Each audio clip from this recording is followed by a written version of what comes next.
Hello everyone, welcome back to my No Buy Year. In today's video, I'm going to go through the things I already regret buying that I bought during my No Buy Year.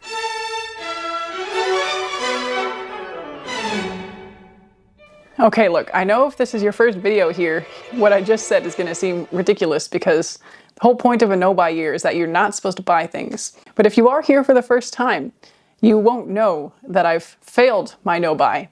And I've made these videos already about how I failed my no buy. And I've done these updates at approximately 3 months and then 6 months about the things that I did buy on my no buy year.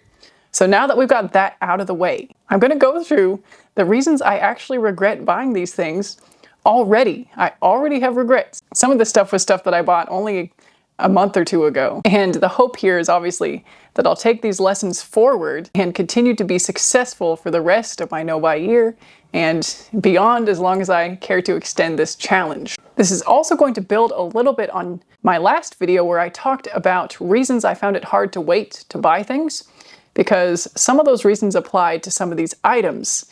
And I already kind of mentioned them in that video about why I bought some of these. This video is not about why I bought them, but why I now regret buying them. So maybe let's try to do this in chronological order. I think in my April failure video, I had some books, this hair clip, and some clothes. I'll actually leave the clothes for last. See if you can guess what I might regret buying in the clothes department. But first of all, this hair clip. I never wear this.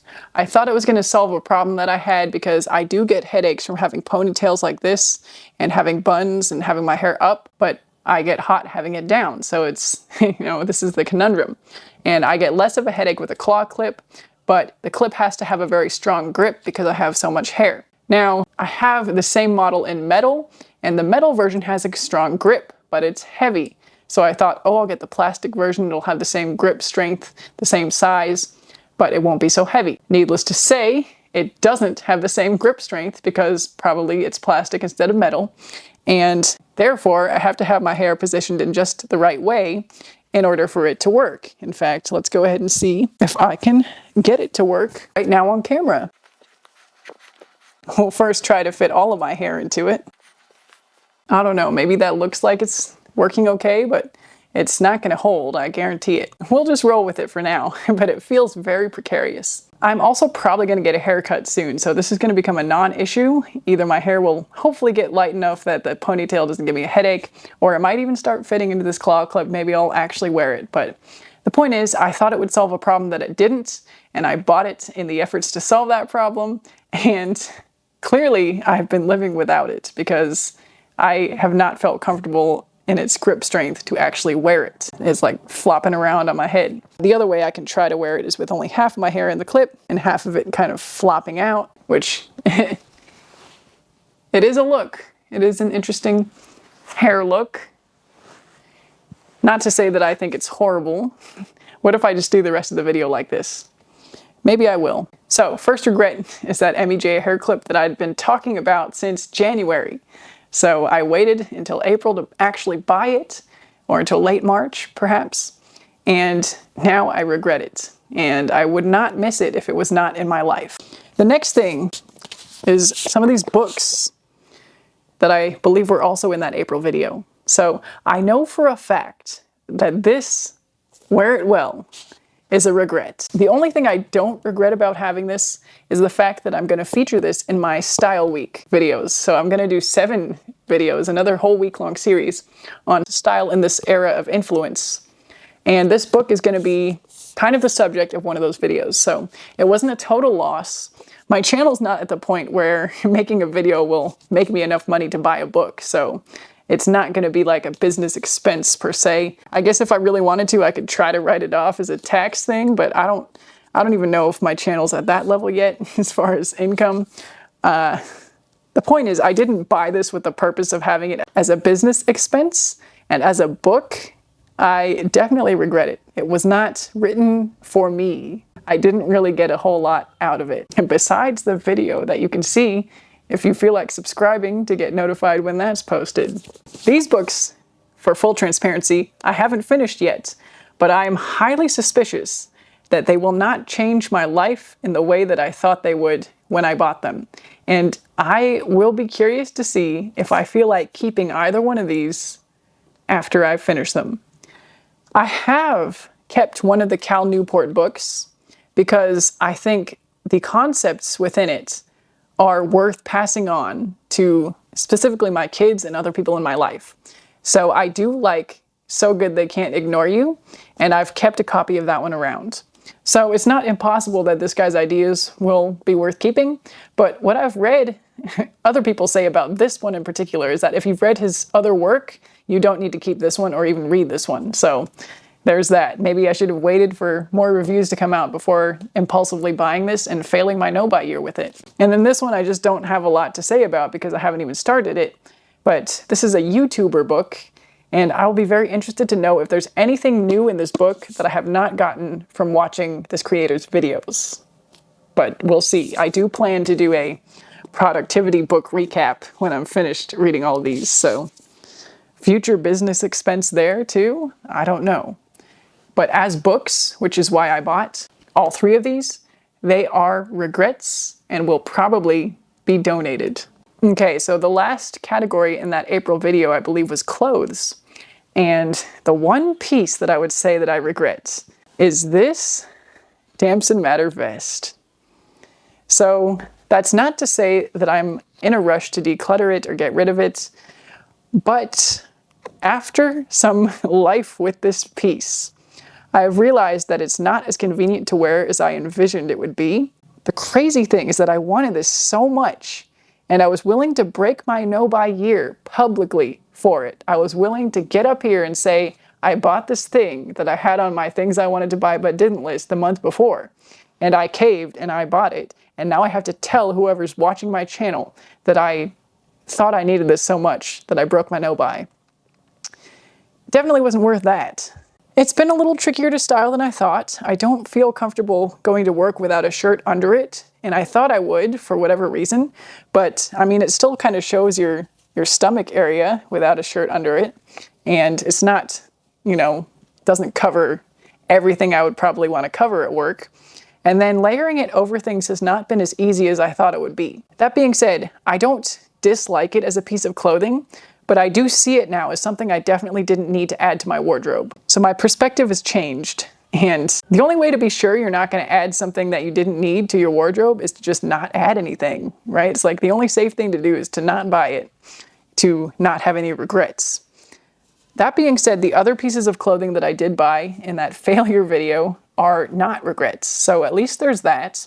I shouldn't have been buying them on my no-buy year, and I could have survived without them, but they're not the same level of regret as that piece is, where it was like, I thought I had this vision for this piece, and it just did not come to fruition at all. My vision was way off. It was not realized. And now I know firsthand that that can happen. Obviously that had happened to me before. There's other things that I've decluttered or resold or been disappointed in before, but this was on my no-buy year, when I had added incentive to not buy something, when I had an added punishment for buying something by having to show my face on the internet and say, I bought this on my no-buy, and I stand by it. I don't stand by it. I could have lived without that piece. We'll wait and see if it has a long rest of its career in my closet or not, but definitely didn't need it. Okay, so I believe the other things in my April failure video included some skincare that I've actively been using, some mascara that I've also just opened and started using,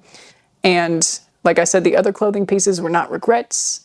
And then the shirt that I bought in my video before that about failing is still in line to be a Christmas present, like a joke Christmas present from my family member that was visiting when we bought it together.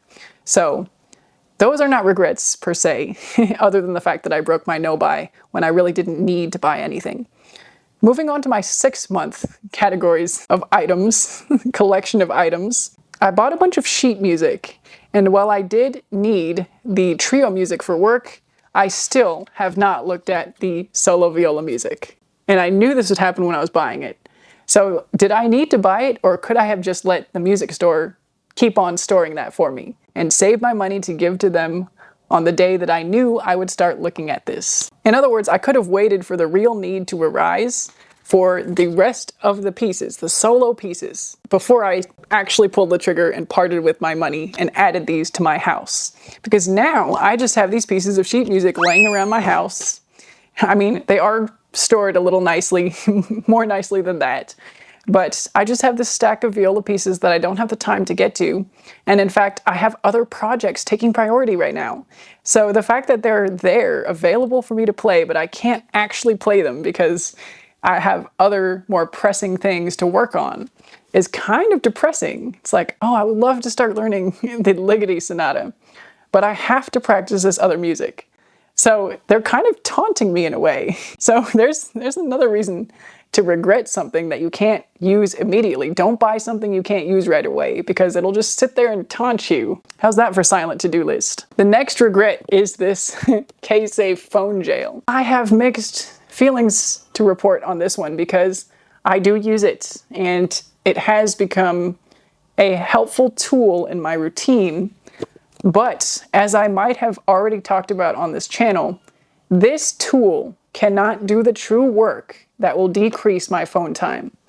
Nothing that I can buy will do that for me. I have to step up and do the work myself. I have to do the work of reflecting and thinking and setting up the right environment for change and making my values my actual values and not just the things I say I value. And this thing can't do that for me.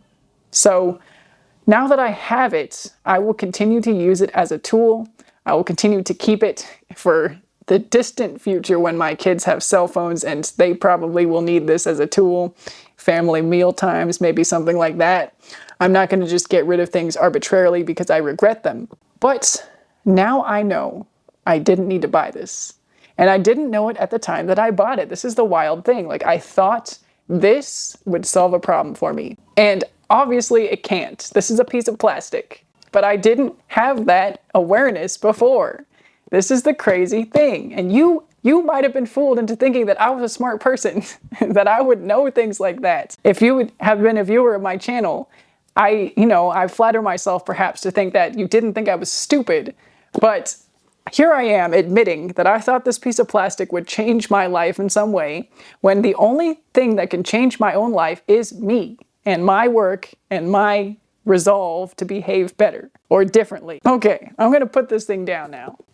The last regret will not be a surprise to any of you, and I've already had a lot of comments about how I shouldn't be buying this on that video on everything I was influenced to buy. Alas, I bought it and I regret it. It's the greens powder and the golden latte. No, I could live without this. If I threw these away, I would be perfectly happy about it, except for the fact that I wasted money and I now am having to show up twice on this channel admitting that I fell for the greens powder. Okay, it wasn't Bloom or AG1, but I got greens powder and I fell for it. And again, I thought it would make my life better, but it's not making my life better. In fact, it's making my life worse because it's not that pleasant to drink. And again, because I have it, I do have plans to at least use the greens powder in a video on my channel, because I've seen comments floating around both on my channel and on other channels about how there should really be some spoof videos of these sponsorships by now floating around because they're so insidious. They're so much a part of the influencer culture. You see AG1 everywhere. So I now feel that desire to make a ridiculous spoof video or two on these practices. And I'm spoiling the surprise right now for any of you who might be watching this video, but sorry if the surprise was valuable. But all that to say, I will try to get some more use out of this stupid greens powder, but I didn't need to buy this. And so many people were telling me that I didn't need to buy this. And why could I just not take their advice? I mean, I guess it just goes to show that sometimes you truly can't learn something without making the mistake for yourself. You truly can't take someone's advice if you're not mature enough to appreciate the experience and wisdom of others. And again, I don't want to be a stupid person, but here I am, continuing to do slightly stupid things. Maybe the only way to avoid stupid buying decisions is just to not buy anything, which was supposed to be what I was doing this year.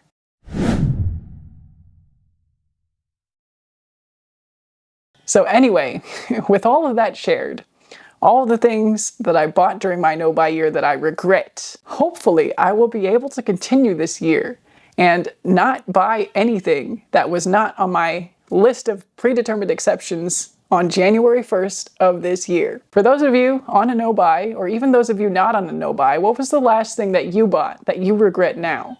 Tell me what it was and tell me why in the comments. I would love to hear other people's stories, if only to just make me feel a little bit better about my recent mistakes and the things that I threw away my no-buy challenge for. Alright, with that, I will see you in the next one.